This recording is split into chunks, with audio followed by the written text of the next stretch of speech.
What's up, everybody? Welcome back. Happy Monday. It is the big thing, and this episode is going to be a full-on spoiler-heavy discussion of the Marvels. Just letting you know, we pre-taped it, so I don't know what the box office was. Got no idea. You guys can tell us in the comments. No clue. But what we will be doing here today is myself, Winston A. Marshall, and Coy Jandreau will be doing a special episode as we do every time a big comic book movie comes out. We talk about it on Monday with full spoilers ahead. So if you've seen the movie and you want to get in on the conversation, you've seen it, you're going to enjoy it. If you haven't seen the movie, I recommend not watching it unless you don't care and you just want to know about the movie. Anyway, we'll get into all of it. We'll talk about the plot. We'll talk about the performances. We'll talk about that big mid credits. And I think that even though there's something that happens at the very end of this movie, it ultimately is a post-credit scene. We'll discuss that also. So we'll get into it. So thanks for joining us here today. If you're brand new to the channel, hit that button, man. We're on the road to 200. We hope that you can get us there. Speaking of Coy and speaking of Winston, all three of us will be doing stand-up comedy with the rest of the crew on December 2nd. And special guest Chris Carr is going to be with us as well doing stand-up comedy show, and we hope that you'll be there with us. So hit that button. It is in the description. We hope that you will join us. Please, Apple Podcasts, Spotify, you know the whole deal. All right, let's get to it. It is the big thing. Spoiler of the Marvels. Let's go.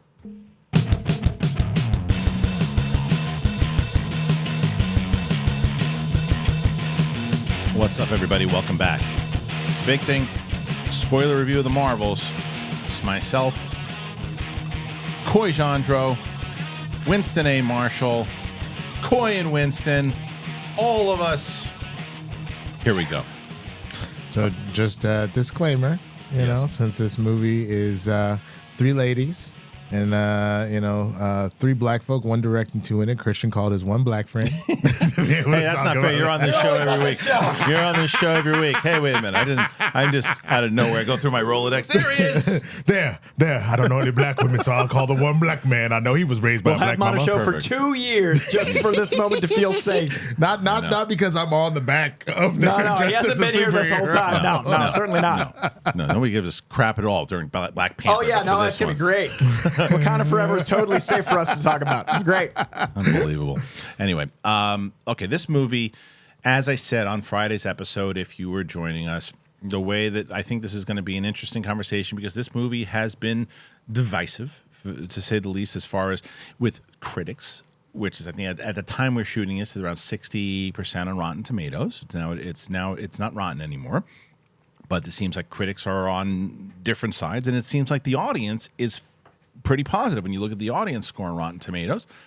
So the representation on this show, as far as what people are feeling, it does seem like it's and it's not a versus. It just seems like Coy and I are on the side of didn't love it, but the reason why we have such a great show, the three of us, is because we can rationally have a conversation about what we liked. And you gave your points last week as far as what you liked about it, and I didn't disagree with any of it. You talked mostly about the chemistry alone. I have critiques, yeah. But if you're asking me how I felt about it, like, I know you said it might have hit your bottom five potentially. It's nowhere near that. It is. There have been 34 at this point. Yeah, I mean, I've got shows in the same mix, so it's 45 with shows, 46 with Loki. Okay, so 46 with Loki, it hits in the mid range for me. There are definitely ones that for me are significantly worse than this movie. But again, it's not for who is the star of it. It has nothing to do with who directed it. It just has to do with the fact that there are some movie elements that just honest critique could have been done better. Yeah, there's for me and that's we share the same critique as far as the writing goes. It's just not a very well written movie from the get go. It starts off, and like I said in my thing on Monday or Friday rather, I felt like the beginning was chaotic, but I was still on board with, okay, this is just a kind of normal Marvel movie. It's fun. The three actresses are having fun together, and it is what it is. But you start about the beginning of they want to get you into the idea that, hey, they're all sharing these powers. They're all, Brie's out at one part of space, Rambo's out one part of space, Ms. Marvel's out at home where we've seen her in the events of the show itself. And then they go to the volume in the beginning of the movie where it's some of the worst. Like you could tell so much when what's the villain's name? No one knows. No one knows. But you said the volume. What is the volume? That's where they film Star Wars and Marvel stuff. It's the big backdrop. It was clearly a set. Got it. Where okay. we'll just call her the villain. When the villain finds the Ronan's hammer, or whatever. Sure. Or she finds the thing. The but yeah, bracelet. she has the hammer. But she finds the bracelet, and it looked it looked bad. It looked like Obi-Wan bad, right? Where it was, and I was like, oh man, that doesn't look great. And then she finds this thing, and that's, I guess you don't really explain kind of why right away, right? And then the powers connect, and they start leaping back and forth, and it was just. But the positive is, it ain't boring. It's like boom, boom, boom, boom, boom, boom, boom. You're in it. So the one thing I want to talk immediately up top before we get into the finer points, I love the what did somebody call it, a compliment sandwich? You give it something good, you talk about something that could have used some work, and then you end with something good, right? Sure. So for me, I think the thing that has not been talked about nearly enough in this film, the fight choreography is brilliant. Like especially when you may feel differently about that, but I think about that first scene, and they teased and released that out of the first big scene or the living room thing when they're kind of jumping back and forth. So the living room and the space elevator and all that. Those are great. The fight choreography as far as that stuff goes, and the idea in general of once they start to figure out their powers now, so it's not as accidental and all of that, and they start getting coordinated. I think all of that was done exceptionally well for me. Yeah. That opening scene, especially the goofiness of like the family trying to fight the Kree, and then like, enough of it being like, I'm not gonna let you kill that person, and then like, oh my god, the Annihilator, but then like here comes Ms. Marvel, like it was. And what was brilliant about that is if the idea for them is that their powers causing them to constantly switch was creating chaos for them, it created chaos for us. Where you're just like, oh my god. And so it did. It did. But my issue with that is, again, back to the writing, Coy, right? Because I feel you could have done that exact sequence. You could have done. Give me like 10 minutes leading up to that. Give me like up top 10 minutes. Give me a little bit more what Ms. Marvel is doing. Give me a little bit more of the relationship with Rambo and Carol. Give me a little bit more with Fury. Build a little bit. But that fight in particular, remember, was right as all of their powers got entangled. I know, but I'm saying. But they could have had like opening scenes with characters. Like I would have loved to have felt any emotional weight for anyone. Right. Because so like for me, I always describe as like a punch landing twice when you care about both characters, right? Like one of the things I always talk about is Daredevil, because you care about Kingpin against all odds and Daredevil. So when that fight happens, the weight of those punches, not because it's rated R, not because of the blood, but it's the characters that you care about. I personally loved Ms. Marvel. I personally love Carol Danvers in the comics, and I personally really, really was excited to see what Spectrum/Photon/Captain Marvel, Monica Rambeau became. So because like in WandaVision, we didn't really get to the point where she had like the powers; she had just gotten activated. So I was like, oh, what a great origin story by using a show to build the Captain Marvel. Because in the comics, she's Captain Marvel 30 years before Carol Danvers ever is. Amazing Spider-Man Annual 16 comes out 30 years before Carol Danvers ever gets the title. So I was like, yeah, we're gonna have like the Marvels. But then the movie opens and it's like, hope you already like them because we're the Marvels. And I wanted to let them form a little bit. Yeah, and I also, because then the fights that are well choreographed have weight as opposed to this is shiny. And I think a compliment sandwich, I will say, the chemistry whenever they actually slow down enough to let them talk is beautiful. The way they build their relationship is really charming. I love to see Amon Villani like gushing over Carol, and I loved that Monica is able to be both proud and upset, because this is a spoiler talk. By the time they get to the payoff of, oh my God, you abandoned all of us. Why did you do that?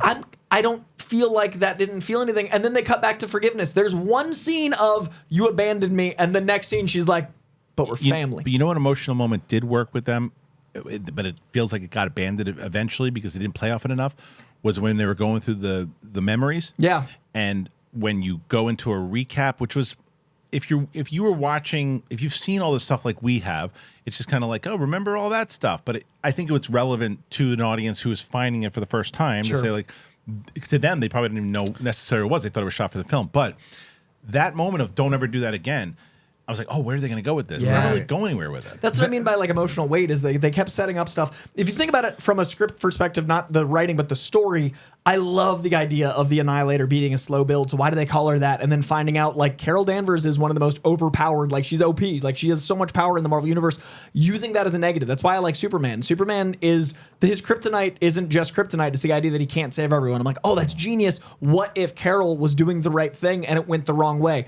I didn't feel any of that weight. And then the payoff of that is we lose Monica, and the whole thing is like, why don't you just like create life instead of destroying it? Become not an annihilator, start the sun up. And she's like, okay. And then she just does it, and it's like, that was 30 seconds. The whole movie just It's also rushed. a conversation they could have had a couple years ago. And Perhaps. been done with it, yeah. Well, to that point, I will give you that. I'm not worried about that. But like even the what y'all were saying about give me more emotional weight at the beginning in order to have that first fight, I disagree with you. And the reason why I disagree is because if you actually look at the timing of it, you're about 12 to 13 minutes into the film when that first fight breaks out in the living room / the space station / the Kree fortress, whatever that was, right?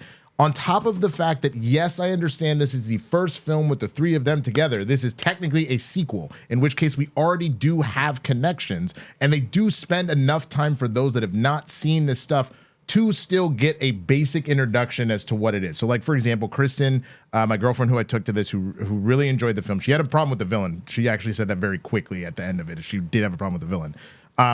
I've been telling her she needs to watch Ms. Marvel. She's been getting too busy to do it. By the time the movie was over, she was like, I have to see it immediately. Right. But that opening comic sequence of her daydreaming of her fighting with Captain Marvel and fighting the robot and all that, she goes, I know exactly who this girl is now. Great. You're going to get more later, but like you got enough to go, okay, this is what it is.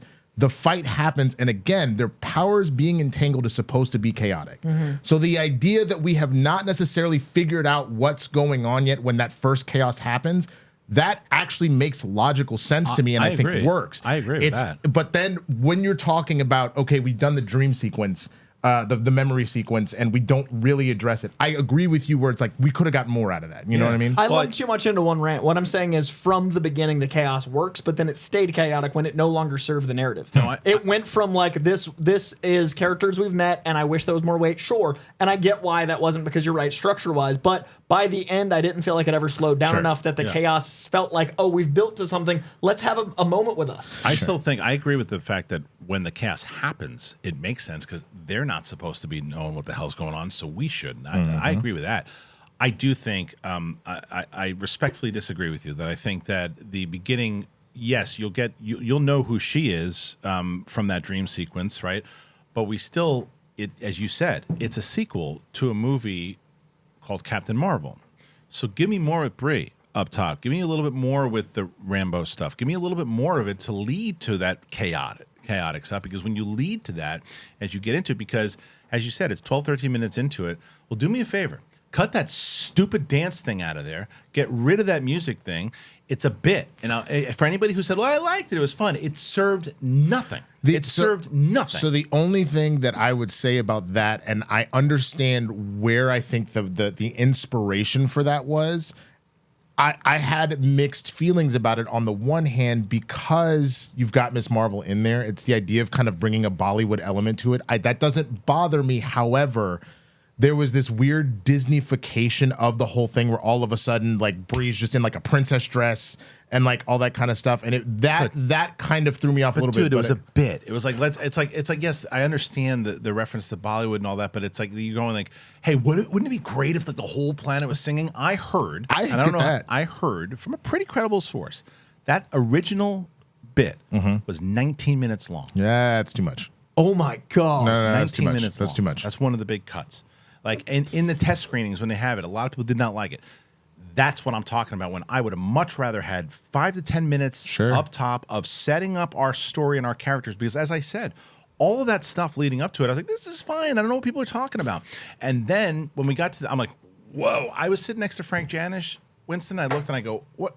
Yeah. It was Love and Thunder all over again. Yeah. And I don't forgive everything for just being a sequel, because like Winter Soldier is a sequel, but it still reestablishes Captain America. Right. And individual movies need to stand on their own as well as being part of this great universe. Because I remember distinctly thinking when Carol was talking about her ship and how lonely it's been and how she's not used to having people on it, I was like, would have loved to have felt like Carol's been on that ship, because it feels like we just haven't had Carol. It's like we met Carol, we've seen her, she's been a hologram. I want to be invested in Brie Larson because like she's so good in Room, she's so good in Scott Pilgrim. She's so, and I kept saying the whole thing I wanted out of the Marvels was I think Nia DaCosta is such a visually inventive director, and we got a lot of that. And when it let Nia DaCosta direct it, there's so many sequences I was like, man, look at the camera movements, look at the choices, and then the charm she got out of these actresses all working together. That's why to me, I have gotten so much crap because I've said like I don't blame the actresses and I don't blame Nia DaCosta. And everybody's like, well, Nia DaCosta, helped write it as well, as like she deserves some of the blame. It's not blame. It's a committee edit and a committee story that makes the thing that Nia, Brie, Amon, and Tiona wanted to make feel like it's something that got put in a blender and they added whatever ingredients, and then the thing that came out wasn't what I put in the blender. And it doesn't feel like a meal. It feels like you gave me an idea salad. But I want to hear that from Nia DaCosta as well, because that very well might be the case. Because there are times that we've, like, you look at whether it's like David Ayer or there's a ton of different directors in the past, like, I wanted to do something. This is what I wanted to do, and I was pushed to do this, and it very well might be. That's what it feels like, and I might be wrong. Look at Gavin Hood, right? Who did X-Men, one of the worst X-Men movies. What was the X-Men Origins Wolverine? Yeah, is that him? And he did that's the one he did. I'm pretty sure. And he did a movie called Satsi, which was fantastic. And he was bullied by the studio. He was bullied by Fox. Like, made a movie he just did not want, and that came out, and he said it as much too. And if that is indeed the case, which is possible, then, because I think that one of the things, what I said about it was the reason why is what they did to her that I didn't, what they did to Nia DaCosta, which I don't love at all, is that, hey, your movie's coming out now. No, just kidding. It's got to come out now. We're going to move Ant-Man over here. Got to move your movie here. And then she goes, well, that's fine, but if it's going to move again, I've got this other movie I committed to. So this is why I gave enough pushback on the Variety article, right? Because I was like, guys, the idea that say what you will about the film, whether you thought it was good or bad, this idea that she just abandoned ship on, that's not what happened. The fact that the schedules between COVID and between the strikes and between everything kept shifting things around. The Ant-Man shift. Ant-Man shift. You literally have in these for those that are not familiar with the industry, when you set up these contracts, because studios, because projects are aware of the fact that when you're setting up one, you've already got two going. There's something known as first position, second position. And to that point, this was first position up to a point. And then at that point, she has contractual obligations to move on. And it doesn't mean that she's not still doing what she needs to do for the film, but that does mean that she has to then physically be somewhere else. Right. Well, look, the flip side of that, too, and I agree with all of that. The flip side is we don't know how, I mean, as far as the script goes, it's one of my biggest issues. And she did, because I did say at the end, I was like, because I said as I was walking out with Roxy, and I was like, yeah, I don't really blame Nia DaCosta for this movie. I said, who wrote this? And Roxy goes, Nia DaCosta. One of three. She was one of three writers. One of three. Yeah. And I was like, I can't say that I don't have a problem with the writing. I do. Yeah, I have a huge problem with the writing. But I want to know what the original idea was. What's the plot? What's the plot? What's the idea? Like, everything happens so conveniently that like there isn't a logical arc that they had a goal of. They just pivot according to what's happening, which yes is life, but it's not storytelling. Like, at no point was there an objective that felt reasonable, and there were so many moments where they made the illogical choice. I don't know, like, and it just felt so like things were happening at me, not like I was in a movie. Yeah. Now, I wanted to relay some messages from Kristen. She doesn't like being on camera at all, but she had thoughts, and there were some things that she wanted me to impart because she knew I was doing this. What she said was done very well. Was there were moments of just them being girls that really clicked. So, for example, when oh my God, Monica Rambeau is kind of having her meltdown moment, and she's not doing okay, where you just see Amon immediately glom onto her and just like, oh my God. And then she's like, bring your asshole to me, Carol. And like, so moments like that. She even said what was funny to her is when they were like, girl, we can fix your planet. You don't have to kill everybody. It's fine. She goes, that is also a very real thing for a girl to be so mad that she would still be petty. So as soon as you took the thing off, she's like, I'll still kill you. Like these little moments like that. Even the black girl magic thing, that was more of it. Like Kristen's not black, but that was like a tip to like something that black people would say in that regard. Girl, you better use that black girl magic. Like those little things there. I think those were just done Kristen said were done very, very well as far as like for the ladies where you would connect to the moments in the thing, like the double dutching and all that, So I'm glad you brought her points up because I think that's my whole thing. There are moments in this movie. I agree with all those points. I agree with all of those points. I think that's what made, because we all agreed that and said that in the beginning of the show, that the chemistry worked. And those moments added to that chemistry. So that was there. I said when I saw it with Frank Janis, I looked at him and I said, well, there was a movie in there. It was in there. And those moments prove that. As we're talking about what the hell the plot was, I know that you're more of a Lethal Weapon guy than a Die Hard guy, which I love Lethal Weapon, but I still think you're crazy person. Whoa! For real? This holiday season. I've seen all the Die Hards. I haven't seen the Lethal Weapons. Oh, okay. I haven't seen the Lethal Weapons. Let's do I've Lethal seen the Weapon Die 1 Hards. for Christmas. Let's do the three of us. Okay. All right, maybe we'll do that. But, Yes. But besides that. I'm more excited about that than anything Marvel's put out ever this moment right now. But let me say this, though, because I bring up Die Hard for a reason. I think that one of the things that could have worked for this as far as the villain goes, because if I say what's the plot, and I guess, Of course there was a plot. She was very mad at Captain Marvel because Captain Marvel blew up her planet, so she was going to take everything out, and she was running around the place, blowing up other things and taking water. There was a full water planet. Take some of the water, take off. And then there's some other things that she was doing, and that was it. She was mad, so she was taking lame plot. As opposed to make me think that was the plot, a la Hans Gruber. Yeah, we're just holding this place hostage. That's what we're doing. Yeah. Like there's a bigger thing that she's doing.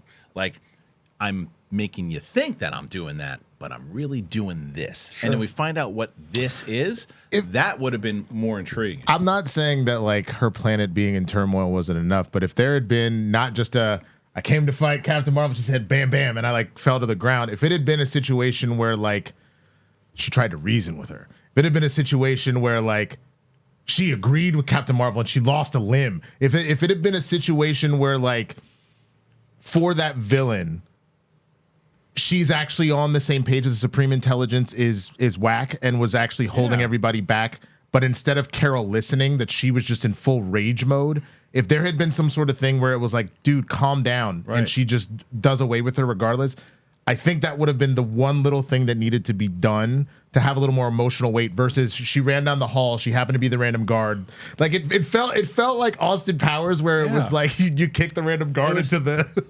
I told someone I referenced, and it's gonna be exhausting dealing with it, but like I referenced it felt like an SNL skit at times, and one of those moments was that like the rocks falling on her like an Austin Powers skit, but also like the I think the musical planet, though some people might enjoy it, I do think it invalidates a lot of the feelings of tension in a way that you can't really come back from. Like, and I understand Bollywood's able to do it, but I think Bollywood they have mastered it. Like, there's a certain skill set, whereas like this movie didn't feel like it had mastered it to the point where I remember it's maybe 3 minutes, and I watched it with Greg, and I looked over at Greg, and I never talk in movies. I'm like so angry when people talk in movies, and I literally was like, I don't know what to do with my body. I'm so uncomfortable. I said out loud to Greg because I'm just like, this is agonizing to experience, and I don't know if I felt like that in a movie, and I'm glad there especially are in people, a Marvel movie. especially in a Marvel movie. But I'm glad there are people that are enjoying it, and I want those people to see it, and I want people to have this movie that's for them. But this is the first time I remember when Age of Ultron came out, and they put Pinocchio in the trailer, and it was the String song, which is a great narrative for Ultron. Like, it actually works. But everybody being like, oh, the Disneyfication. Oh. This is the first time I was like, oh no, they made a Disney Marvel movie. You know what would have probably made it work a little better? I do think the joke about the prince being bilingual was like, that's how you kind of can button that, right? As far as that goes. But I think what should have been would have been a better sort of situation, because again, another point that Kristen brought up as far as she's like, I like the Bollywood elements. If it had been any time you go to this planet, that's how they welcome people. And then that's just it, is that you get one big number, and then not everybody's singing all the time when you're walking around. I think you could have potentially made it seem like it was that. Maybe they were setting up that whole musical number to welcome if the Kree were coming because they were going to try and negotiate peace or something. You could do something or something like if they sang like a song. If there was like a and obviously the first thing that comes to my mind, and it's a different thing. Like in Hunger Games, I think apparently in the new one they show you the origin of that story, that song that Katniss sings, right? It's like one song that she sings. It's not a musical. It's a song that she sings. If it was a song that these people sang to someone when they came to the planet, right? And you're like, you can't talk through the song, right? Fine, but it turned into a musical, and it took the seriousness out of it. Now, I did like the idea, again, harkening back to the idea of there's a movie in there. Like, if Carol Danvers got married. That to me, and so Kristen brought that up, and she goes, that is actually really interesting, especially if you're with your girls, being like, girl, okay, look. Yeah. We're going to have to go talk to Bob real quick. Don't ask no questions about Bob. Like, it's a thing. It's funny, Just don't worry inventive, about like, it. it's good writing. But that's the bit. Take the singing out of it. Because I'm telling you, you're sitting around like, what if we did a musical? We could do a musical. And then they made it, if the rumor was true, that they made this a 15, 20-minute bit. And that being said, I can't wait for Joker the musical, because narratively that's going to, I think, I haven't seen it, is going to serve the movie. This didn't feel like it served anything. It felt because like it it's inside of his head. Like, I assume. Right. But also, like, the visuals didn't help because it was shot in such a bright, obvious set that it looked like it was Power Rangers with putty behind them. Like, those, Power Rangers guys that were, like, the didn't princes. seem real. It didn't seem real. It didn't seem real. It didn't feel tangible. The world didn't feel lived in. It seemed like a bit. It felt like a set. It's ironic because we were kind of iffy about this movie in the first place, but you know who actually did don't ask no questions about this dude that I happened to date at one point was Quantumania, because that's exactly what happened with Janet. Is that Janet had been with Bill Murray that whole time. They did it twice. So they essentially recycled a bit twice in a year. In a year, which is interesting. Oh, well, it's just not good writing. There are maybe not everybody overseeing a script and going like, wait, that thing pops up twice. Right. But I think the movie itself, if it had a few more rewrites, not a few more reshoots, if the movie had a little bit more, like 10, 15 minutes more meat in the bone, because you can allow for a movie to have silly moments if you're caring about the characters. And I didn't like that my holdover caring about Amon Vellani and caring about Miss Marvel was my main through line. She was great, by the way. She's incredible in this. But I kept going, okay, I'm focused on her. I wanted to be focused on everybody. Right. I wanted to feel for everybody, but I just loved Miss Marvel enough that I was like, okay, my anchor is one character. I wanted 3 anchors. What you kept saying that there were 2 bits that got you. What was the second one? We'll get into that in a second, because what I will say is that if you're gonna do 2 bits, why? Do 1. If you're gonna do a big comedy bit, do 1 if it serves the story, and the second bit served the story a little bit more, even though I didn't like it. The first one, we'll talk about it in a second, because this is all getting me really hungry, and I think about Green Chef. Green Chef is fantastic. I love Green Chef. I've been talking about Green Chef forever. I'll tell you a little bit more about Green Chef right now. Here you go. I love talking about Green Chef. You guys know I do. And I'm going to talk about them even more. It's Thanksgiving time, baby. You got to eat clean all holiday long with 80 plus weekly options that change every week, featuring delicious, nutritionist-approved recipes. You can choose from their 8-meal preference with options for every lifestyle. Quick and easy, protein-packed, calorie-smart, Mediterranean, keto, delicious discoveries, gluten-free, and plant-based.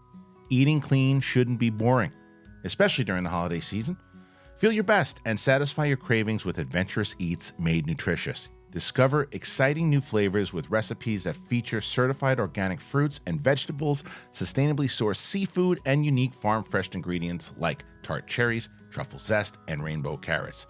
Eat clean the delicious way this November with flavor-packed recipes like buttery lemon garlic shrimp, harissa apricot chicken, maple burnett squash risotto, and sriracha tamari beef bowls. I love Green Chef. You guys know it. I've been eating it forever, and now I was so excited, because I'm so excited in general that they're with us, but I was so excited to be selfishly because of the holiday season, and I cannot wait to get the stuff for Thanksgiving. Can't wait. It's so delicious. Makes me feel good, and I don't know. For some reason, I feel like a chef. I'm definitely not, and I definitely feel like one when I'm working with Green Chef.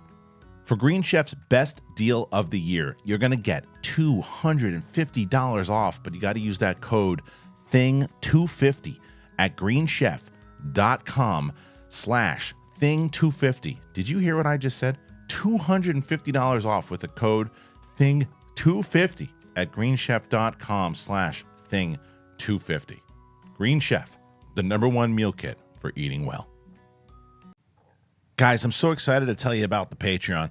I know a lot of new people have been signing up. I'm so excited that you have been. We have just done a complete rehaul of the Patreon, and there's a lot of new goals. We have a full year. If we can get to 1,000, hopefully before that, but if we can get to 1,000 patrons, Winston's going to go to Universal, and he's going to go to Halloween Horror Nights, and he doesn't like those things. Me, I don't like the Red Sox. So as we approach, I think it's like 700 patrons, I have to watch the Red Sox beat the Yankees with JTE, for God's sakes, from the 2004 series. Very painful for me. We have a lot of other things. The Flirt and Flower is going to jump out of a plane at 10,000 patrons. But the other side is we have a lot of extra content over there. We got stuff going on, whether it's exclusive episodes a day before they come out to the YouTube channel. We have exclusive that's just exclusive. There's an extra show that Riley and I do over there. There's going to be some live Q&As that we do over there. So there's all of that. That's a lot of fun. The direct connectivity to all of you guys has been very, very exciting. One of the things that I think has really been going over well are these one-on-one sessions that I've been doing with people. There's only around 12 spots per month, and they're going pretty fast. Since we switched over from the website, I still think there's like 3 or 4 left, but it's essentially just me for about a half an hour talking to people, and we go over a lot of different things. We talk movies, we talk about life. It's really fun. And then there's another one. There's another one that we have, and that's at the $35 tier, 15-minute sessions, and it could be with anybody. You don't know who you're going to get. Could be Brett, could be Steph, could be Kate, could be Mike. Who knows? So you can join over at patreon.com/thebigthingshow. Sign up today. Love to get more of you guys over there. We're building this thing out, and we love to have this kind of just community that we're building, and I'm so excited to have you all on board. So thanks. Patreon.com/thebigthingshow. All right, thank you to our friends over at Green Chef.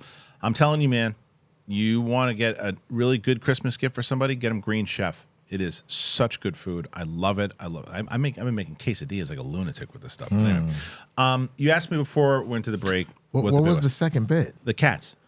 The cats, and the music over the cats. It's like playing cats. But again, it played like a bit, and then they start setting up this stuff with the pods, like out of nowhere.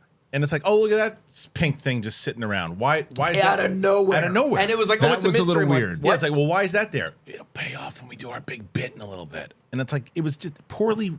Set that up in the beginning. Set that up in the beginning if you're going to do that in general. And then, like, the thing, like, we need to overmarket this cat. Yeah. Because the cat's like eating people and running around. And Goose was so fun in the first movie. Right. And I liked when she was flying with Goose. Like, all that stuff worked. But as soon as they made it a bit, it invalidated even Goose. Yeah. You know what would have probably set that up better?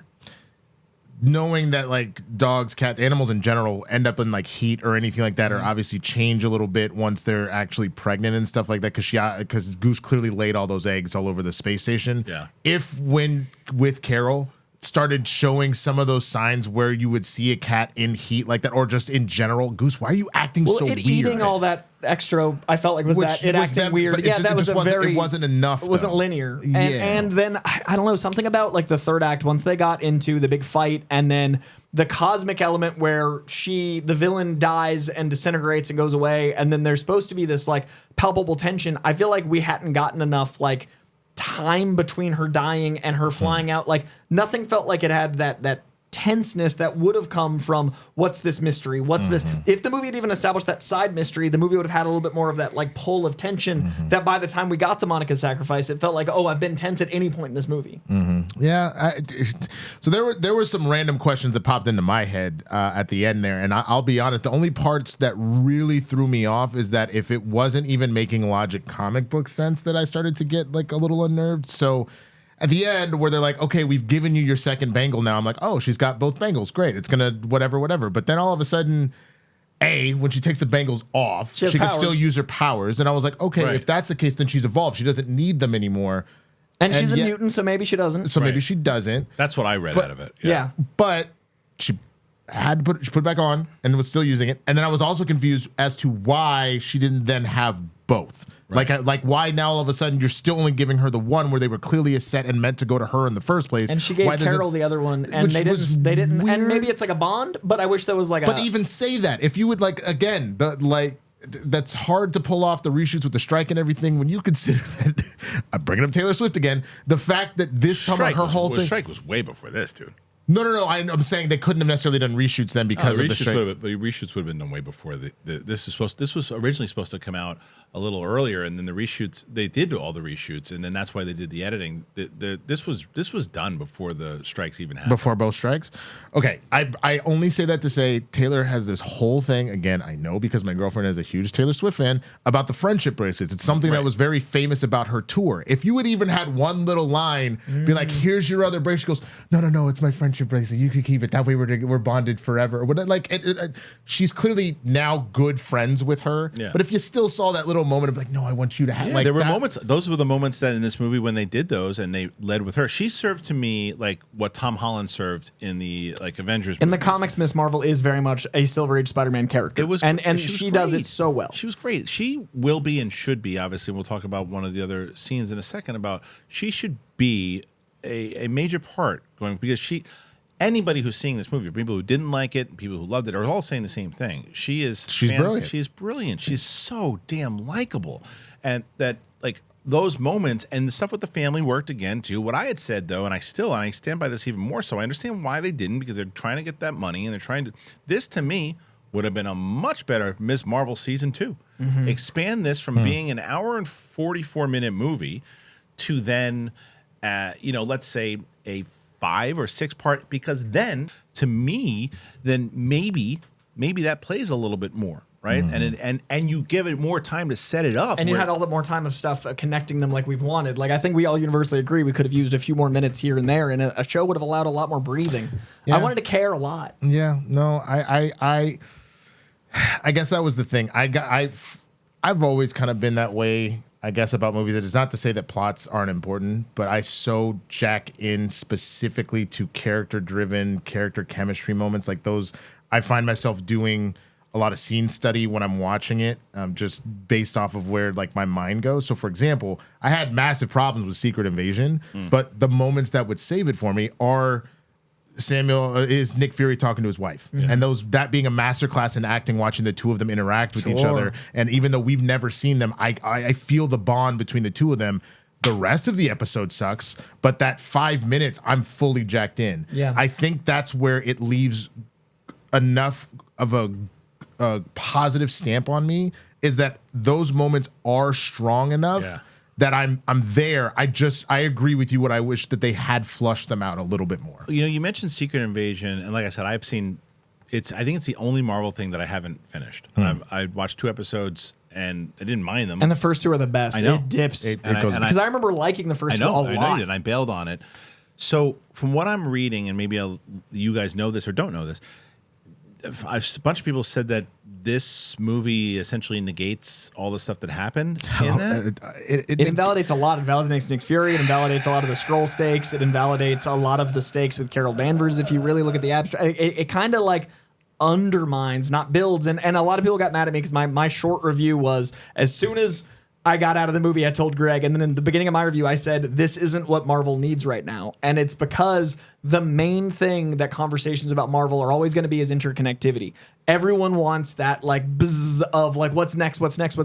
Personally, I think Marvel is best when it's good individually and builds. I think if you can have a slice of pizza that's delicious, oh man, I'm excited for this whole pizza. But if that individual slice isn't good, I'm not going to keep eating the pizza. I think this slice I don't like anchovies. I think this slice was the half anchovy slice, and they sprinkled too much on my slice of the pizza, and it invalidated a lot of the pizza because it undermined a lot of the impact. I don't like anchovies. I'm sorry. No, I want pizza. No, I want pizza. I don't like I thought you were mad at my choice. I was like, I don't like anchovies. I don't like anchovies. But imagine someone like, it also ties into my blender metaphor. If you put one ingredient in the blender, everything else is good. You got to know how to blend it. You got to have the right sensors. You got to get like a ninja. So, can I ask you the question? What parts are you saying were invalidated from Nick Secret Fury Invasion? went from being a broken man to jolly without any explanation. Like he literally left. Spoilers, kind of. I don't care. Okay, I figured. I just wanted to say it. He left the end of Secret Invasion. Right. That man is a war-torn, struggled through everything, has the weight of the world on his shoulders. Right. We lived through him getting more weight put on his shoulders, then goes back to space, and then in space he's like, I'm gonna make a lot of jokes and do like cat jokes. Sitting in chair, but there's no weight. This is my favorite Nick Fury impression of this whole movie. That's like what and that doesn't feel like the Nick Fury espionage James That Bond. came out Like, of but if you also remember the end of that, he was done, and the only thing that he left to do with his wife is they were actually the Kree called and said they are trying to negotiate peace, and so they then kind of transitioned. The only thing that was weird to me is that Nick was not then at the proceedings that ended up happening between the Kree and the Skrull, because that's where he was going. That was weird. That I can agree that did not connect, because if that was supposed to be what he just left to do. And then he acts like a different character. Like, to also is the personification of Nick Fury felt more like a Saturday morning cartoon. Does it jump back into what we've complained about with like Doctor Strange? Where they're not watching the movies. They're not watching the stuff. They're not reading. They're They're not not watching watching TV. They're not collaborating anymore. And I think in that way, Carol Danvers was better. In that way, I like this Carol Danvers, because I felt like Brie Larson was actually playing the character, not playing, because the first movie, my big issue with the first movie was the sets looked cheap. The mustache twirling Jude Law was clearly the villain, so the twist was like, why are we here? But Carol Danvers felt like 5 different people's perspective on her. It felt like the writer had one take, the directors had one take, Brie had one take. Yeah. This felt like they all knew who Carol was, and it was amazing to see her get to be. But that also was like, well, what explains Carol 1 to Carol 2? The other thing I will say though, and this is I had mentioned on Friday that I had only one thing, and it's not a beef with Brie at all. It's just something that I could sense. I was feeling it. When she was with the girls, she clearly was having a great time, because the 3 of them really do seem like they get along, and there's a few interviews since the strike have come out that were previously recorded that are just now coming out where it's clear they all really like each other a lot.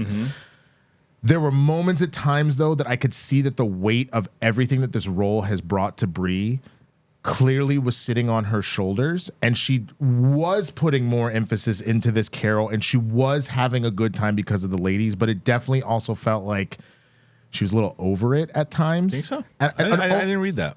Only because it just felt like sometimes there were moments where I'm like, I would have accepted, even with her being a badass, even with her being like really, where she would have been even more emotional. And I know that Brie I know what can you're talking do about. that. But I think that is less of a Brie thing, and that's more of a Nia DaCosta thing, and that's this part of it. So we set up the relationship between Monica and Carol is to me could have been, because when the moments are there again, they work. But we're getting to this whole thing of how that she wanted to be there for her, all this, and then there's this moment where Monica goes out into space and she's like, well, these universes are collapsing onto ours, and I've got to save this thing. And it looks like she's going to sacrifice herself. And Carol gets really emotional, goes, no. And she zips out there, and you're like, whoa, this is going to be, I'm going to feel this. I can feel that I'm like, because when I was watching, I'm going, okay, they might really get me emotionally here. And she flies out there, and she goes, and she can't. She goes like, no. And then she goes back to Ms. Marvel.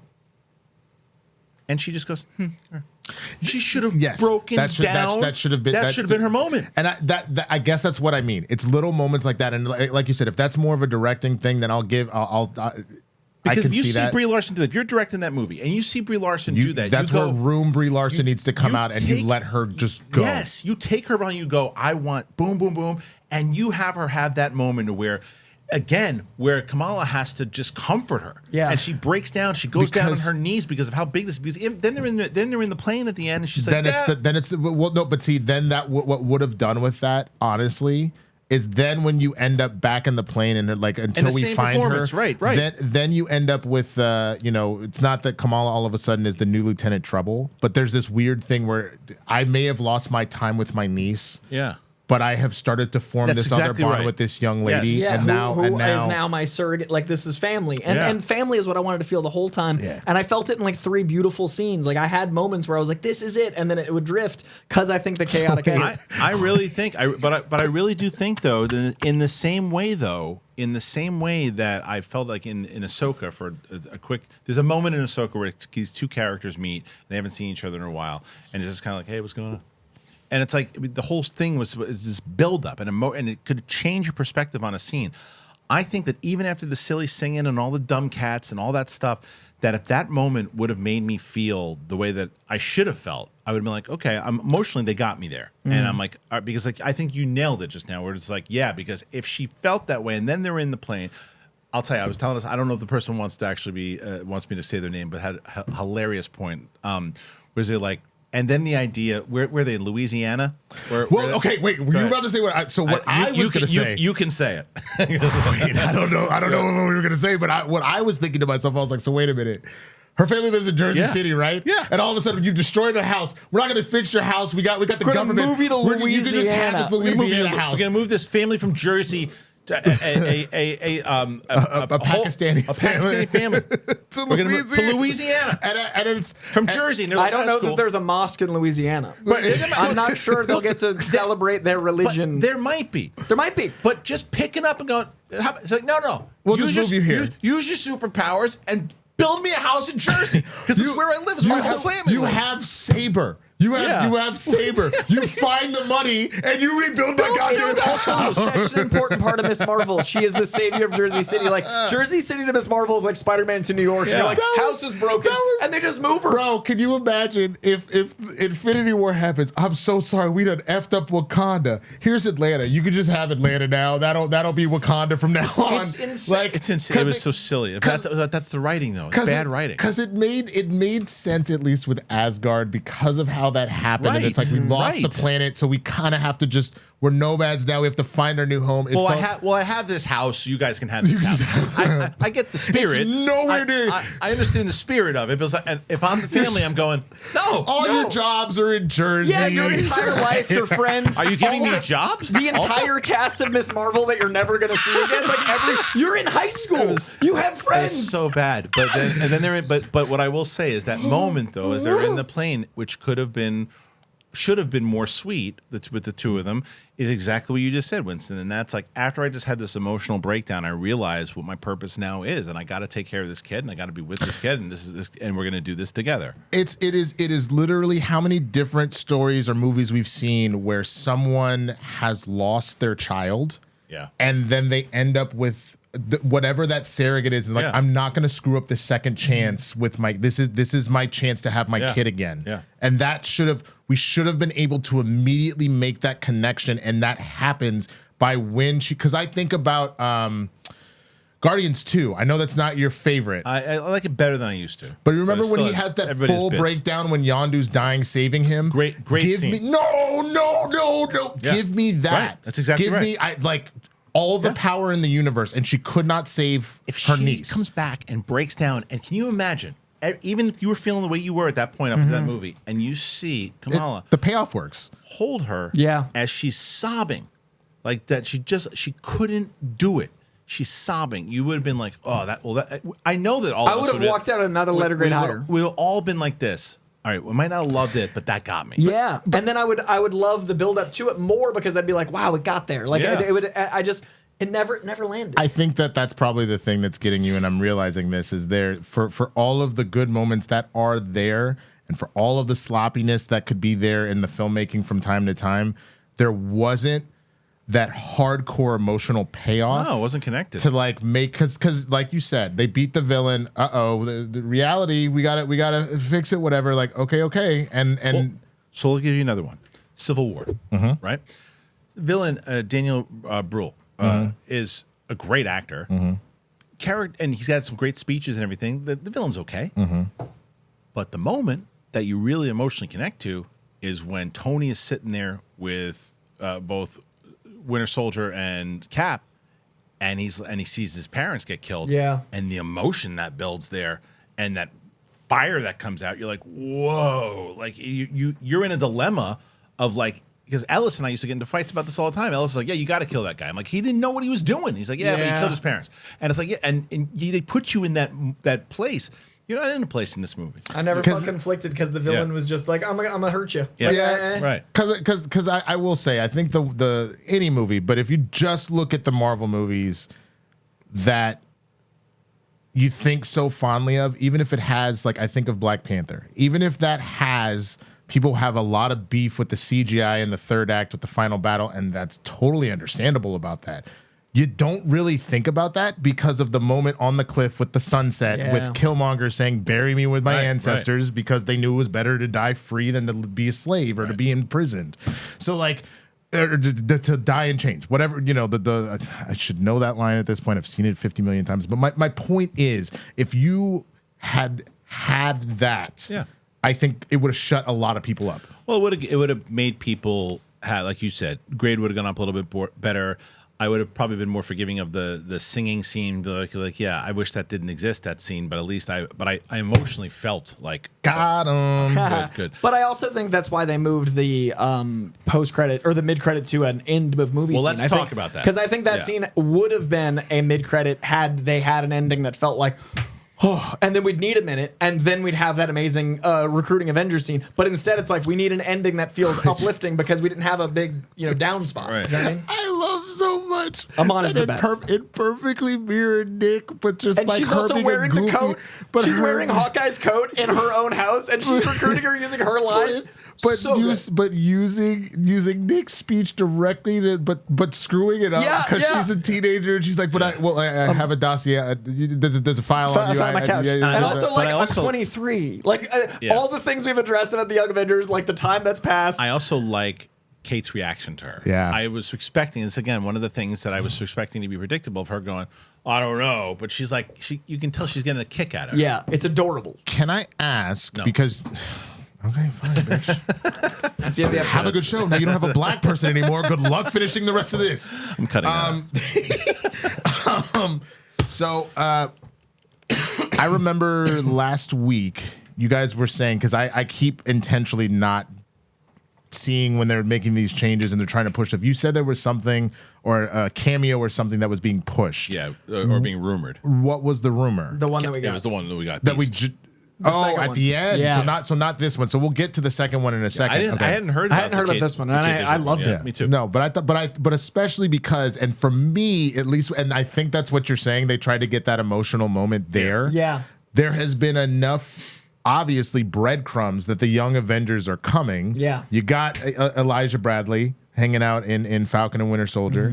You got obviously Kate. You got Wanda's kids if they you come got back. Wanda's kids if they come back, and I'm sure that they will find a way to do that one way or the other. You got Miss Marvel, and then there's enough Kangs. You might get Iron Lad. Iron Lad's out All there. right, well, let's stay with that because you get this scene where she's Stature, because she brings up Cassie as Oh, well. she actually name Right, drops she does. Paul Rudd's She does. kid. She's has a daughter too. So, well, let me ask you though, because they have this question that or this scene where they're going to set up the Young Avengers and they have this moment with Kate Bishop. Now, my question is this: one, let's say this movie underperforms, doesn't do very well. This was also shot at a time when the tone of the Marvel was a very particular way. Is there a chance that they go, I don't know if a Young Avengers movie will work? Do they A, scrap it? Do they B, go forward with it and give it a shot? Or do they C, make it a Disney Plus series? You need to do the Young Avengers. Why?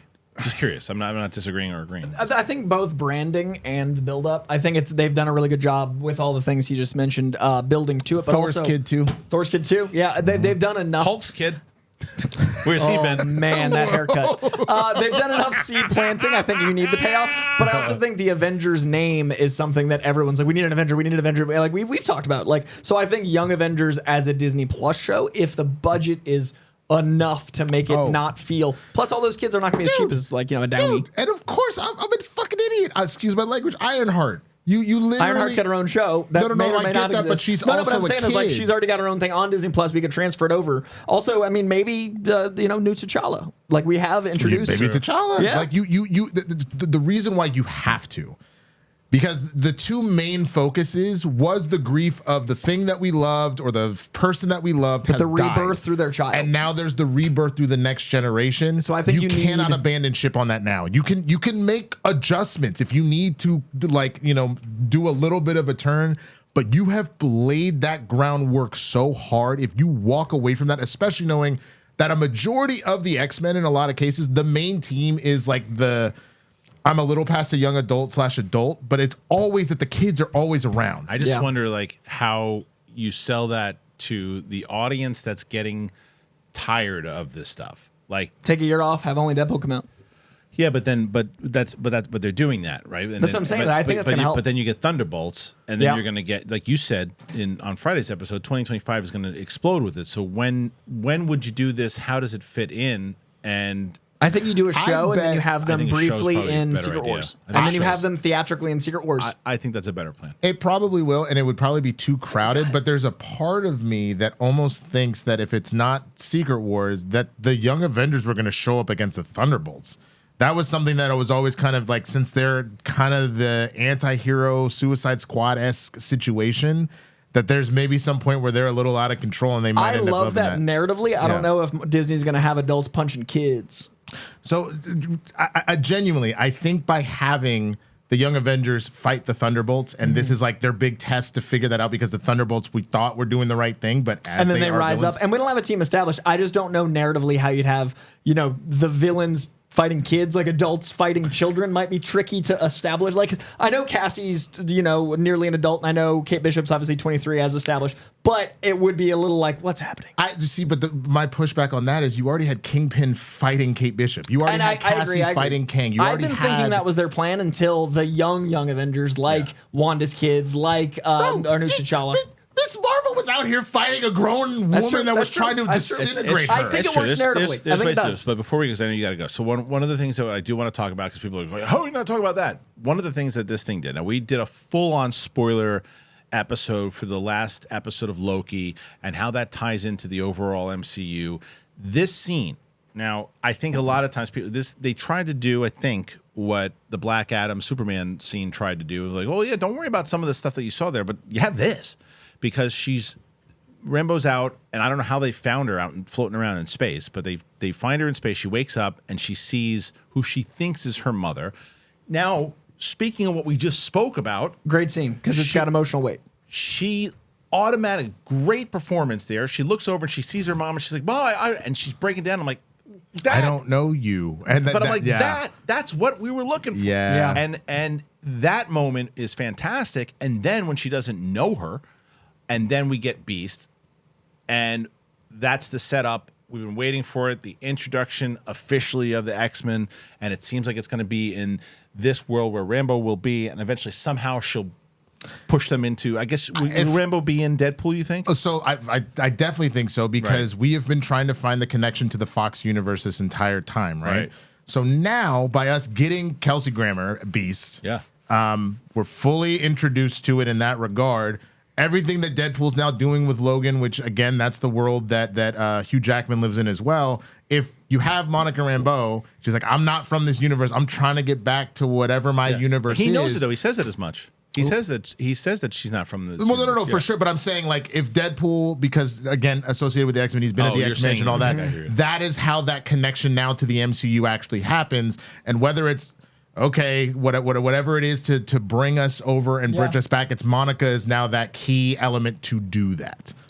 And I like that she has, like, seeing through light waves patterns to be interesting if they use those elements. I do think the time turner with Deadpool is going to play into multiversally them jumping through. But I loved the scene, except for the CGI on Beast. It didn't look good. It didn't look good. Bad, dude. Yeah, the CGI on Beast didn't look. He's a practical character. It looked real rushed. It looked rushed. Like, he's a character that looks it's hard to get him practical, and they did it. And then now, and I think he looks more comic accurate, which is, it's interesting. He looks now more comic accurate. He looks like the drawings, but he looks 2D. Like, that looks like a... And I totally understand that. It feels like, A, they probably tried to do this as almost like a last-minute thing based off of what you guys were saying, but also, B, there's no knock against Kelsey Grammer. I don't know if you guys have seen him recently. He does look significantly older. You were going to have to over-CGI him anyway. No, you put him in prosthetics. He's covered in blue. You can't tell. You can't tell what a person. Dude, they made Michael Keaton. You couldn't even tell. Michael Keaton was wearing a latex suit, unless with the close-ups you couldn't really tell he was. It's all blue. It's a big furry blue. Yeah, that's that. Okay, I thought that for me, I thought they were doing that as a de-aging technology type situation. They were doing because they want to put him in makeup. They wanted to put it up. And that's such a bummer. They also pushed that scene. Is what from the rumors are. They said let's get that scene out there, and they made it, and they pushed it fast. But they mentioned Charles in the scene too, though. They do mention Charles. Charles wanted to know when she woke up. It's in X Mansion, so they're clearly gonna that might be where Deadpool. Yeah. So what Coy and I have been debating is who Lashana Lynch is supposed to then be in the X-Men universe, and I'm actually she has the bracelets on, right? I was pretty sure she had the bracelets on. I didn't see that. I think she had bracelets, and that makes her Kazar. But I maybe she did. It's been a minute since we've seen it at this particular moment. But I am very curious for people in the comments to tell us what you think of what character. Because I thought for a second that it was maybe like Cecilia Reyes, just because she has that relationship with Beast. There is that whole situation where like occasionally she's helping out with space adventures and stuff. So that was my thought. Yeah. But I'm honestly not sure. So I'm curious what you guys, who you think Lashana Lynch is supposed to be portraying at that point. I'm sure smarter people than us know. I mean, I'm very curious. I don't think they have to establish it yet because it's going to be narratively for whatever's next. Sure. So like, I'm also But I curious. still wanna know. No, and I'm also curious what people think. All right, so look, that was it. That was our spoiler heavy episode of the Marvels. What'd you guys think? Put your comments in there. Let us know exactly what you think of it if you can, because let's have a nice conversation. Please. Let's have a nice I hope you see it. Yeah. I also hope you watch this entire episode. Don't just look at the spoiler and you know that Coy said something, you know Kristian said something, then all of a sudden you just be like, and I know y'all hated that. Watch the whole damn video and see what we had to say about this. Winston, while the camera's on you, where can they find you? You can find me at the Swaggy Blurred on all the platforms. Please go over to my YouTube channel because if it's Monday, that means I've actually been dropping some stuff over the weekend, and that's back because the strike is over. So please, by all means, go over to the Swaggy Blurred. Leave me a subscription. You know what I'm saying? Like, you got a little swag. Got some class over here, have some swag over there. Peace. I'm Coy Jandreau. You can find me at Coy Jandreau on Twitter, Instagram, TikTok, and I just got my YouTube back going as well because the strike is over. And also starting a new show over at Real Rejects. The first episode dropped with Yuri Lowenthal, long-form interviews. We got another one pre-filmed, pre-strike that's going to be coming out soon. So keep an eye out over there. And also make sure that you hit that button. We're almost on the road to 200, everybody. So hit that button. Follow us all on the Twits. And you can find us. We do shorts and all that and more. So thanks for joining us here today. If you get those tickets for the stand-up show, please do it. Don't forget about our good friends over at Green Chef. It helps out the show tremendously. Thank you very much for both Coy and Winston. We'll see you on the flip side. Peace.